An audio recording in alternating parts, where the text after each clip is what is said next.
MP का क्या view है इसमें और विधानसभा के अंदर क्या तथ्य रहेगा और नहीं, कैसे? देखो ऐसा है, सीएलपी जब ये विधायक निधि का फैसला हुआ कि इसको बंद करना है, तो उस समय एक भावना थी कि कुछ कदम उठाए जाने चाहिए, लेकिन सिर्फ सिर्फ विधायक निधि ही बंद करनी थी और कोई कदम नहीं उठाया जाना चाहिए था। प्रदेश में फजूल खर्ची रोकने का कोई कदम प्रदेश में नहीं उठना चाहिए था। इस सरकार ने तो यही किया, क्योंकि मैं मानता हूं कि ये सरकार का राजनीतिक फैसला था। ये एमएलएस को डिसआर्म करने का की एक प्रयास किया गया कि उनके पास कोई हथियार न रहे अपनी कॉन्स्टिट्यूंसियों के छोटे मोटे विकास के लिए, और इसलिए जो है ये राजनीतिक कुंठा से जो है पीड़ित होकर ये फैसला इन्होंने किया है। अदरवाइज जब आप मंत्रिमंडल विस्तार कर रहे हैं, नए मंत्री बना रहे हैं, नए चेयरमैन बना रहे हैं, अभी भी आज छपा हुआ अखबारों में कि दिल्ली गए हुए थे श्री नड्डा से मिलने और नए चेयरमैन बनने। आप नए मंत्री भी बनाएंगे, चेयरमैन भी बनाएंगे और अपॉइंटमेंट्स भी करेंगे।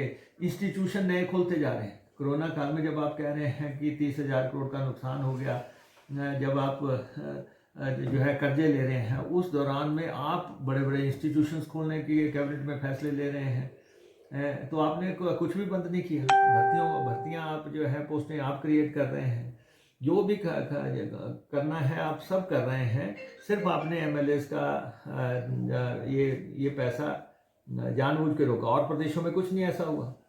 और मेरा सरकार से आग्रह है कि लोकतंत्र में विश्वास रखो और लोकतांत्रिक मूल्यों का हनन मत होने दो। और जयराम ठाकुर के समय में एमएलए के इंस्टीट्यूशन का बहुत बड़ा नुकसान हो रहा है।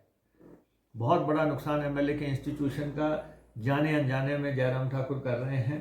चाहे जो है ये हारे नकारे लोगों को से जो पाठिकाएँ पूरे प्रदेश में लग रही हैं, चाहे ये जो है एमएलए निधि का बात है या दूसरी एमएलएस को शिष्टाचार से कार्यक्रमों को बुलाने में बात है। आज तो इन्होंने फर्स्ट टाइम ये कर दिया कि चीफ मिनिस्टर के कार्यक्रम के किसी भी ऑपोजिशन के एमएलए को इनविटेशन मुख्यमंत्री कार्यालय से नहीं आते। अदब से बुलाया जाता था एमएलएस को कि आप आएँ, और इस समय तो ये कर दिया कि किसी को बुलाना नहीं है, आए और चले गए।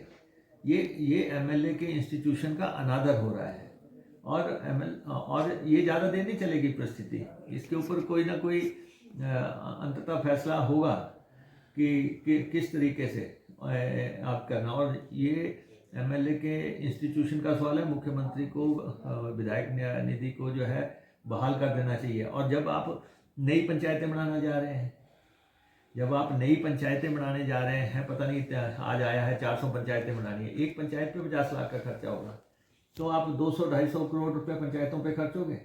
जब आप कोरोना काल में नई पंचायतें बना सकते हैं, तो फिर एमएलएस के फंड काटने का क्या मतलब रहा। अभी आप दिल्ली में फाइनेंस कमीशन के चेयरमैन के पास गए हुए थे मदद मांगने के लिए।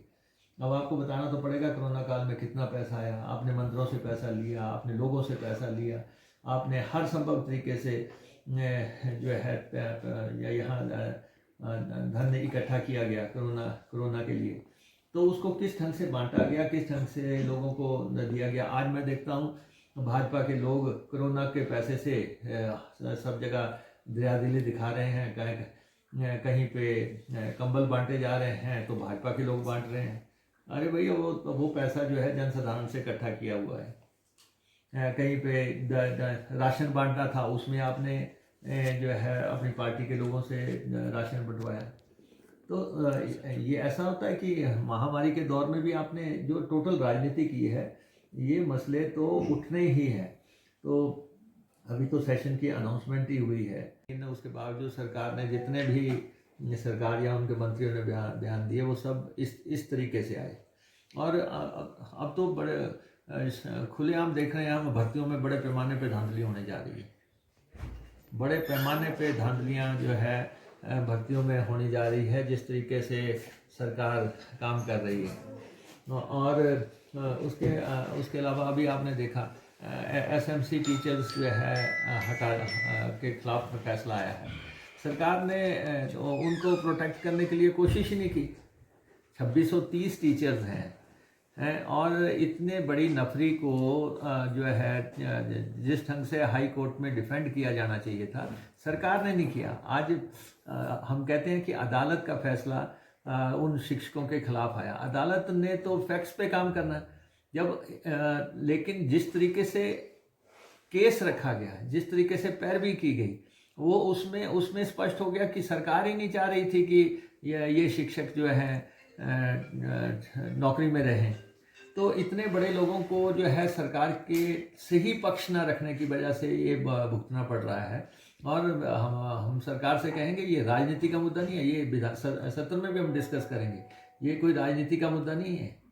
ये लोगों के परिवारों से जुड़ा हुआ मसला है। उनके साथ कितने परिवार जुड़े हुए हैं, कितने सालों से वो लगे हुए हैं, और सरकार ने उसमें सुप्रीम कोर्ट में जाना है, सरकार ने यहाँ रिव्यू पिटीशन डालनी है, या सरकार ने कोई और कदम उठाने हैं, वो उठाए जाएं। और इन परिवारों की नौकरियों को बचाने के लिए कदम उठाने चाहिए।